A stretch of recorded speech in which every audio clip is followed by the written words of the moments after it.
കഴിഞ്ഞ ദിവസം നമ്മുടെ വിദ്യാഭ്യാസ മന്ത്രി ഒരാശയം മുന്നോട്ട് വെച്ചു.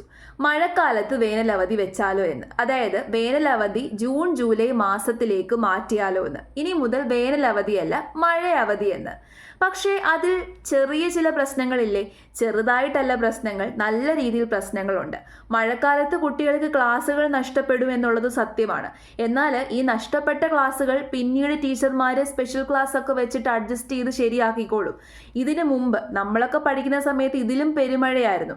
അന്ന് ഇതിലും നമുക്ക് അവധികൾ കിട്ടിയിട്ടുണ്ട്. പക്ഷെ അപ്പോഴും നമ്മൾ പോർഷനൊക്കെ കംപ്ലീറ്റ് ചെയ്ത് നല്ല രീതിയിൽ പോയിട്ടുണ്ടായിരുന്നു. എന്നാൽ വേനൽക്കാലത്തിൻ്റെ അവസ്ഥ അതുപോലല്ല. വേനൽക്കാലത്ത് എന്തുകൊണ്ടാണ് ശരിക്കും പറഞ്ഞു കഴിഞ്ഞാൽ വേനലവധി വെക്കുന്നത്? നല്ല കൊടും ചൂടാണ്, വെള്ളത്തിന് ക്ഷാമമുണ്ട്. ആ സമയത്ത് പഠിക്കുക എന്ന് പറഞ്ഞു കഴിഞ്ഞാൽ കുറച്ച് കഷ്ടപ്പാടാണ്. കുട്ടികളുടെ ആരോഗ്യം എന്ന് പറയുന്നത് നമ്മൾ നോക്കണ്ടായോ? അപ്പോൾ അതുകൊണ്ടാണ് വേനൽക്കാലത്ത് അവധി വെച്ചത്. മാത്രമല്ല കുട്ടികൾക്ക് കളിക്കാനും എവിടെയെങ്കിലും പോകാനും ആ സമയത്ത് നല്ല രീതിയിൽ സൗകര്യമുണ്ട്. ഇപ്പോഴത്തെ കാലത്ത് വേനലിൻ്റെ കാഠിന്യം കൂടിക്കൂടി വരുവാണ്. 2 മണി മുതൽ അല്ലെങ്കിൽ 1 മണി മുതൽ വെളിയിലോട്ട് പോലും ഇറങ്ങാൻ പറ്റാത്തൊരവസ്ഥയാണ്. ആ സമയത്ത് കുട്ടികൾക്ക് ക്ലാസ് വെക്കുക എന്ന് പറഞ്ഞു കഴിഞ്ഞാൽ കുട്ടികളോട് ചെയ്യുന്നൊരു ചതിയാണ്.